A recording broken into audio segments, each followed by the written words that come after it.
touched. Our theme this year, Living for Jesus, continues. We did a little plug yesterday. This is a little PR announcement. Appreciate all those that came out yesterday to the picnic. It was a beautiful day the Lord blessed us with. Fellowship was great. The food was really good, and there's a lot of it left over, so stay around today and partake in that. But it was a wonderful day, and we certainly got to know each other a little better. It was a good day for us. So this Living for Jesus, we know that Paul talked about imitate me as I imitate Christ. 1 Corinthians chapter 11, verse 1 there. We know Jesus said, if you love me, you'll keep my commandments. And so as we're thinking about this living for Jesus, we know that we should do the commandments of the Lord, as well as we should imitate Jesus Christ, as we see those that imitated him, like Paul, and the scriptures reveal it to us. So we have a commandment to follow his word, his will. We also have a commandment to be like him, imitate him, characterize him in our life. And so today I got a few things about the characterization of Jesus Christ and what Jesus taught us about visiting. Very practical lesson this morning, nothing too deep for us, very practical, some implications, some things that we can put into our life. And so as we look at this, we think about Jesus, and we want to talk about the visits that he made. So we pick up in Matthew, let's go to Matthew chapter 9. Matthew chapter 9. A lot of scripture to look at, but we'll hit them, we'll kind of move on.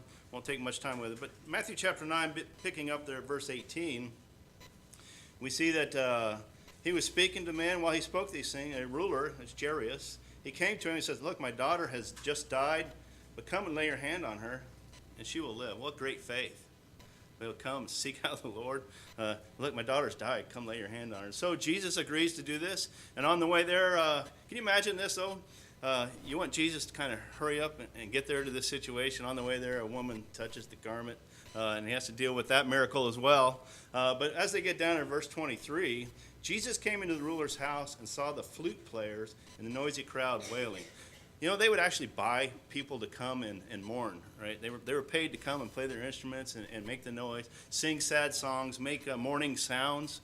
That's part of their culture. That's something they did. I think of New Orleans when I read this. You've seen the little parades in front of the funerals a lot of times, the processions.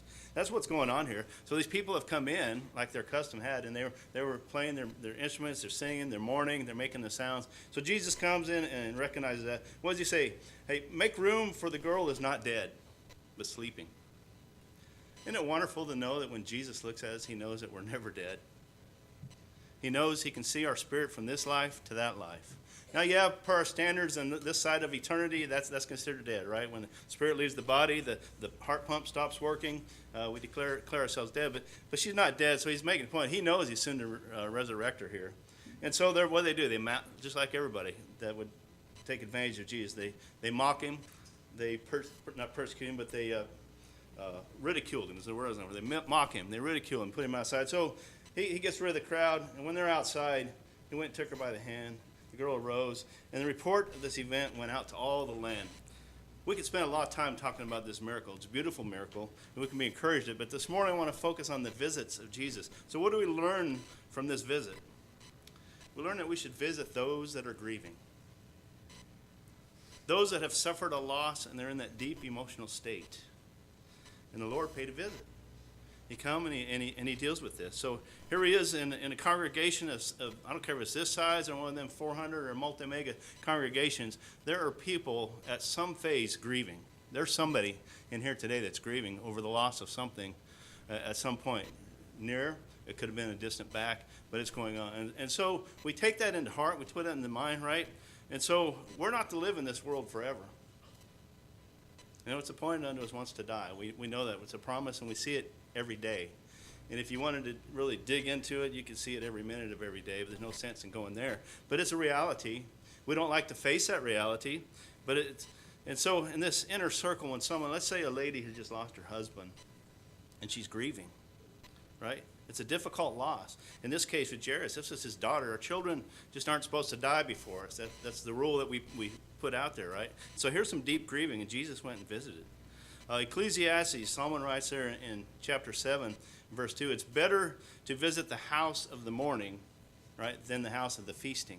In other words, it's better to go to a funeral than it is to a wedding, because the inner man will take note of this and take record. What's life about?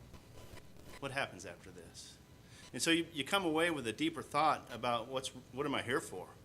Right? So it's better. It's better to go to the morning than the house of the wedding. Yeah, the wedding's fun and you have a lot of memories and fun things. But to look in your soul and determine what's really important in life, it's better to go to the house of mourning. Because this is the end of all men, right?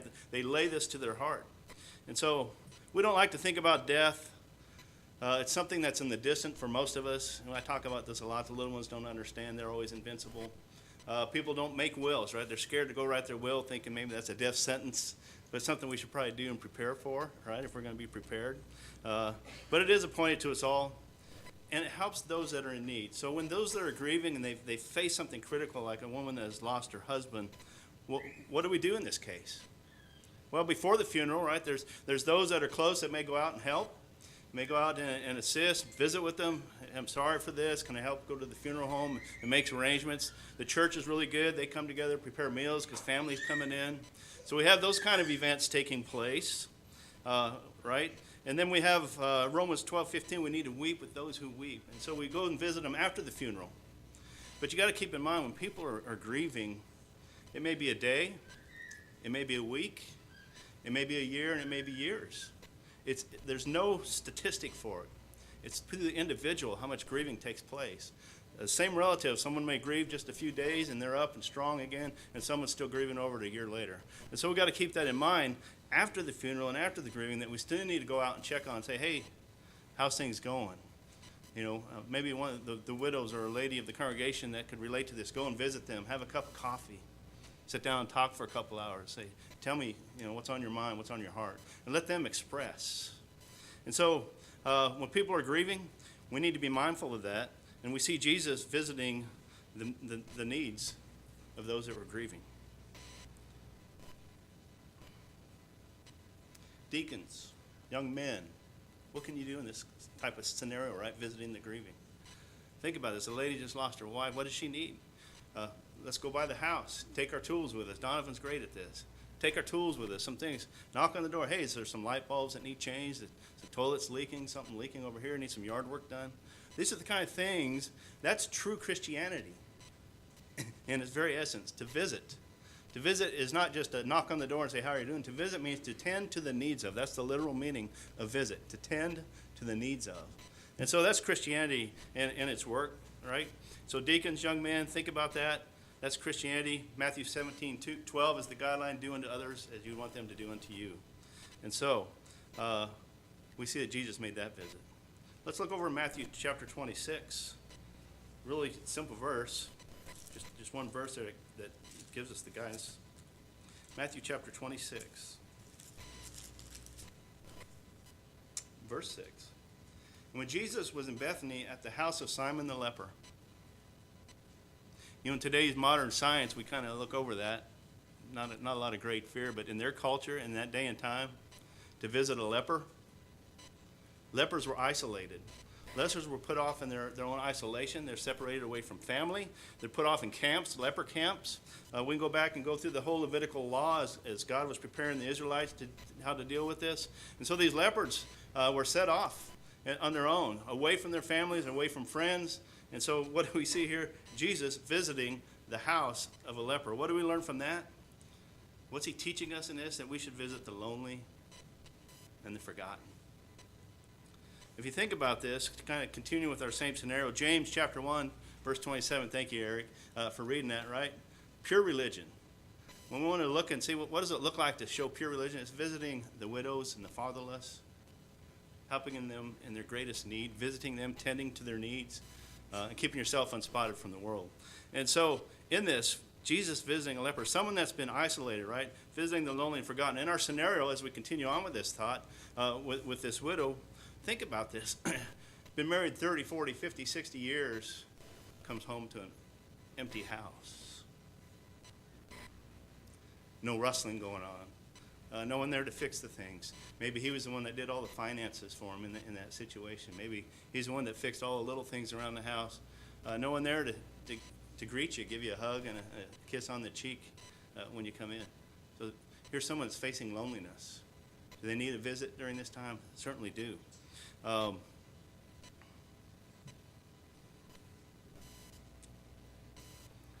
This is the time when you go over and you spend some time with them.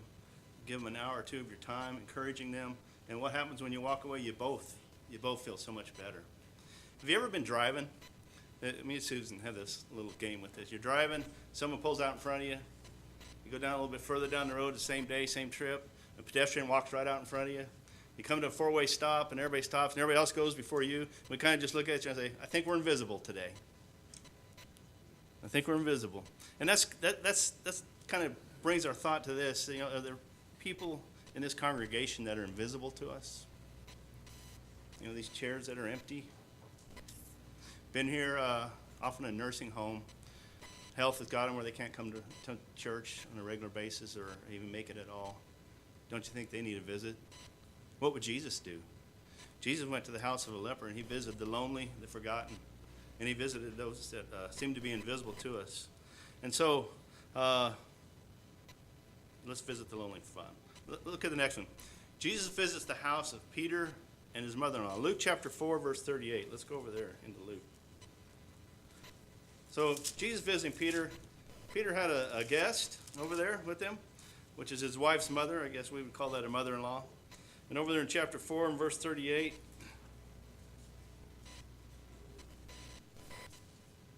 he rose to the synagogue, and he went to Simon's house, but Simon's wife's mother was sick, had a high fever, and they made request of him concerning her. So he stood over her and rebuked the fever, and it left her, and immediately she arose. I love how that expressed. He rebuked the fever. Fever, get out of there. What are you doing? Okay, my weird mind, but I love that little phrase that he rebuked the fever. So Peter's mother-in-law is sick. She's high with fever. She's down there. Hey, Jesus, can you do something for us? And he does. And notice what she does. She gets up and immediately starts serving them. She wanted to be serving them, but she just wasn't up to it. She didn't feel good enough to be serving, but now she is. The tides have turned. Jesus served her, and now she's serving him. So what is Jesus teaching us? What's the great physician teaching us? We should visit the sick, right? This one's pretty obvious. Right, we should visit the sick. When people are down and they're sick and they need help, now be careful with these visits, right? It may not be a door visit in this case. It might be a card, something of encouragement, a phone call to let them know that we can be with them and strengthen them. Hopefully they're over their illness soon. But certainly Jesus visited the sick, encourages us to do so. And so Jesus says something interesting, right? In was it Luke? Oh, it's Matthew. Over in Matthew 25, 26, right? In Matthew 25, verse 36, that's what it is. And he talks about, when I was sick, you visited me. When was Jesus sick? You can read through the New Testament. You don't really find Jesus laying in the bed with a fever and people coming over to his house and visiting him and taking to him. Now, yes, we could go to the cross and we could look at that, and we could look at where he was punished, but that was very quickly, right? False trial, beaten, whipped, crown of thorns put out on the cross. So that went very quickly. But when was Jesus sick that somebody come to his house and visit? But it says you came visit. And then down there further on in verse 43, he says, when I was sick, you didn't visit me. Can you imagine not visiting Jesus when he was sick? Of course, he goes on to explain this. When you do this to the least of these, think about the least of these. It shouldn't be that way. Someone that's just not popular, someone that's the least likely one that you'd go visit when they're out, someone that's just not in the core group. We don't see them all that often, and so we're not likely to pay them a visit. But the instruction here from Jesus is that when you visit the least likely, when you visit that one, you've done it for me. And so we need to put that on our calendars, on our marker, to visit those that are sick. Jesus visited them. So some practical points in visiting. When I worked at Amazon, we averaged about 2 ambulance calls a week, and so the corporate decided that we need to send somebody out to the hospital when they go out. A lot of it's blood issues and things, but when they go, we want a manager to go out there. A lot of the managers there are young college grads and young, right? And so they were concerned how would they handle themselves when they went out to make a hospital visit to visit an employee or the employee's family, the intent. And so they asked me to come up with a plan and teach them how to behave when they went to the hospital. Kind of sad, but kind of ironic and a little bit funny in a lot of ways. And so I spent some time put together, and so I kind of visioned myself walking through, paying the visit. I say, you know, when you greet the family, I used to do this with the little ones here, and we teach them as the leaders and things. You look people in the eye and you shake their hand, and stay positive with them. Don't get too loud with them. Greet them. Let them know you're sorry. but you don't offer them any money. You don't offer those kind of things. A little bit different for Christianity, but when you're there, right, your representation, you don't offer medical advice. You're not the doctor, right? And saying things, and we're going to talk a little bit more about this for our visits, but saying things like, man, they should have took them down to that hospital down the road. That's a much better hospital. That's not the time to be discussing all that and your opinions and all those things. So it was an interesting training. I kind of had fun with it, looked through it, but think about us and our visits. I got some practical points about visitation. And so got a little list here. Let's just break this thing out here real quick and go over here. Practical points. First of all, let's talk about when not to visit. Right? There's times not to visit. Number one, if they've asked for no visitors, and we should appreciate that. If someone says, I don't want you to visit right now, it's a little personal for me, or the doctor said nobody should be up here visiting. I don't know why it is, but there's some of us that's like, oh, they don't mean that, right? But that is a time not to visit. Does not need our physical presence. You know, if you're sick, you don't need to go up and make the case worse, right? You're sick and maybe contagious. That's not a time to pay the visit. Go up. You have a cold, but now you have the flu. So, right, kind of keep that in mind. You know, if the family needs you more than the patient does, unless it's some kind of emergent thing, dads, you know, you got to be at that recital. This visit can wait. The visit can wait. They've got other people, and how going to think about this. Your family should be important, right? Those things you only get one time in life. It might have been one of them once a year, so kind of keep that in mind. Do more with something else, right? So maybe at the visit, it's one of the things where you just send flowers, cards, other things. When priorities put you somewhere else, sometimes other family emergencies, sometimes work, those kind of things. You don't jeopardize all that to go make a visit. These are times we don't make a visit. And then this was on the list there, in house to house. Put Galatians 6:1 on there. You shouldn't make the visit if you're not qualified. That's not necessarily for those that are sick, but more for those that are spiritually sick and need a visit. And it's like Galatians 6:1. Those that are spiritual need to restore those that need spiritual restoration. And so kind of a fun list there. When not to visit. Statements that we probably shouldn't make when we're at the hospital. Think about this, and I've observed some of this, and we could talk to some folks here. But when you walk in and you say, wow, look at all them flowers, man, it looks like a funeral's going on in here. Probably not the time to share that one. Who's your doctor? Is he any good? Right? You know, don't need to get them to start thinking about those things. You know, what kind of medicine is that? Man, what are they trying to do with you? Well, at least you got a break from your kids, right? There may be some positive things in that, but it's probably not the time to get them. They may be missing the kids. So think about where you're at. Man, you know how much I had to pay to park to come up here and see you? Right? That's not a good idea. Hey, you know, they've got this same procedure things going on in Mexico and Canada. Have you thought about that one? You know, they're already in the hospital bed. Yeah, my uncle died of that same thing. Right? Probably not a good one to share. And I throw this on here from personal experience and things I've observed. Think about it when you're in that hospital. What's your purpose for there? You're up there to encourage, show compassion and love to those that are there. And if it starts becoming a large group, consider that. It can get loud and obnoxious.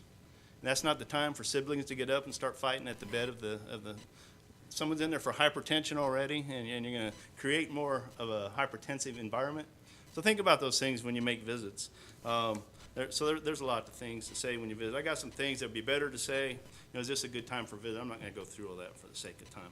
And so, as we go on here, Jesus visits Matthew, the tax collector. I know Levi's in the text. Matthew's the head. We could discuss that. But Luke chapter 5, verses 27 and through 30 here. Luke chapter 5, verse 27. He went out and saw a tax collector named Levi sitting at the tax office. A little bit later, Levi invites him, or had a great feast in his own house. And so here's Jesus going off with a tax collector. Now keep in mind, this is the IRS in our day and time. Now we have Christians at IRS, we have a lot of friends at IRS, and so it's a little bit different in our culture. But in their culture, they hated these people that came around to take the taxes because they weren't doing it for their country, they were doing it for the Romans. And these people weren't liked. And so here's a tax collector. Jesus meets up with him and goes to his house to make a visit. So what's the lesson Jesus teaching us? We should visit those who are unpopular. Those who are unpopular. They need our love and our attention and our visits just the same. It's not an easy situation always, right? But someone shouldn't feel isolated. They shouldn't feel like they're on the fringe. They shouldn't feel like they're not part of the core group. No people in God's church is unimportant. John chapter 1. 1 John chapter 5 and verse 1. That sounds better. Who believes that Jesus is the Christ, is born of God, and everyone who loves him is begot of God. And God also loves him, and who's begotten of him. So if we love God, and we do, then we need to love those that God has begotten as well. And so we put all that connection together. Love those that God loves. And I'll just share this with you about visiting friends. That's coming up, right? And we have a circle of friends, and we need that. But remember to reach out to those that aren't so popular. What did Jesus say in Luke 14, 13, and 14? When you have a feast, don't invite the ones that will invite you back. All right? Invite the ones that can't invite you back. For whatever reason, they don't have a place to invite you to. They may not have the money to invite you to. Their situation won't allow it. Those are the ones that you invite over. And when he goes through, he talks about those that are blind, and he gives a list in that context. But don't invite someone this week that can invite you back for a big steak the next week, right, and kind of a payback. But keep that in mind. So you reach out to those that aren't so popular in the church. Jesus visits the house of Martha, Mary, and Lazarus. What are these to Jesus? They're his friends. And he visited them often, as the context would say, Luke chapter 10, John chapter 12, verses 1 through 3 there. So Jesus visits the house. And so we should visit our friends. It's very important. We want our children to grow up with Christian friends. We want to put them in that environment. Yes, there's going to be times when they have friends outside that are in the world. But we want them ultimately to be your friends. Think about this. Nobody is on the same path of you if they're not a Christian. They're not going to be thinking about your ultimate goal to get to heaven. So eventually that's going to come up in your relationship. There's going to be some jeopardize there. Those that you hang with, you start birds of a feather and all those scriptures and proverbs that we could go to. But it's the same thing as adults, right? We want to invite our friends, spend time, be encouraged by our Christian friends. We may not all be compatible, and we're not. There's no mate of that. We're just not all compatible. And sometimes we're more compatible with people in the world. But you got to keep in mind the ultimate goal. They're not as interested in your soul going to heaven as those in this room right here today are, in this unity that we just shared with Jesus Christ at the cross. So keep that in mind. Jesus visits the friends, right? Visit the house of Zacchaeus, Luke chapter 19, verses 1 through 10 there. Zacchaeus, that's a very famous story, right? Little guy climbing up the tree there and wants to see Jesus. And Jesus says, this day you're going to eat with me. And Zacchaeus invites him to the house, and Jesus visits the house. What does he tell us? Visit those that visit us. I think this is just crucial to evangelism and growth. When someone visits the congregation, we should be right away and turning, how am I going to make that visit to them?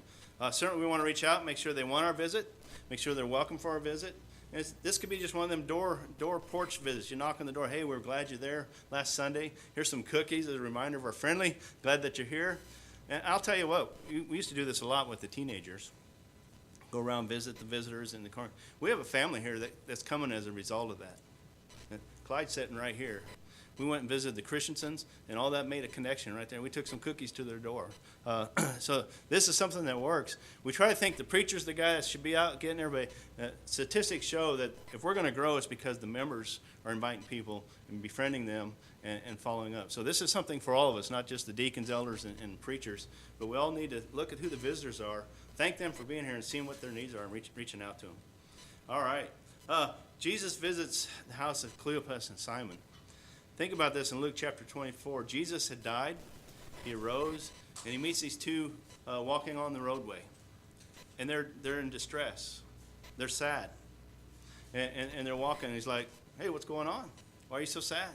Oh, haven't you heard where you've been under a rock? Jesus Christ was crucified. They went to his grave, and he wasn't there. He was going to be the one that led us to victory into our nation. We were going to be the nation. He was the prophesied one, and now he's died, and he's not even in his grave anymore. And it says that Jesus opened up the scriptures and told him all about himself. And they still didn't recognize it was him until he broke bread with them. So he broke bread, prayed, and then he disappeared. And they said, didn't his words burn in our heart? So what's Jesus teaching us for this visit? We need to visit those that are discouraged. Those that are discouraged. Those that are having a hard time. Everybody in a congregation, we've all been behind that table at some point. So you put some verses in your pocket that will encourage those and reach out. Sit down. Hey, what's going on in your world? Listen, it's too high of a risk. Don't get caught up in it. Let me help you through this. The Lord will help you through this. The stakes are too high for you to step away from God. People get discouraged, and we need to have those scriptures in our pocket and the compassion to reach out. Look, they could be on a path that's going to lead them to destruction and to hell. And so if we can catch them in their moment of discouragement and give them some encouragement, I think that's a good point. Galatians 6:2, right? Be compassionate for one another. Don't give up, brother. Don't give up. Of course, the greatest visit that can be made right now is from Jesus Christ, and the visit he's knocking on your heart's door. Every day the Lord stands and knocks. Revelation 3:20, behold, I stand at the door and I knock. If anyone hears my voice, opens the door, I will come into him and dine with him and he with me. We started this lesson talking about following the commandments of Jesus. If you love me, you'll keep my commandments. Jesus says in John 14, if anyone loves me, he will keep my word, and my Father will love him, and we will come to him and make our home with him. That's the commandments of Jesus Christ, following his word. Jesus' words were, those that would repent and be baptized shall be saved, Mark 16:60. Do you believe in Jesus Christ? We learn a lot from the aspects and the visits of Jesus, some things we can take on, but from a practical stance, if Jesus is at your heart's door right now knocking, I encourage you, don't let that pass. The stakes are too high. Take the moment. If you want to study, we'll do that with you. But if you need to be baptized for the remission of sins, we'll make that happen this morning. But if you need to repent of anything you want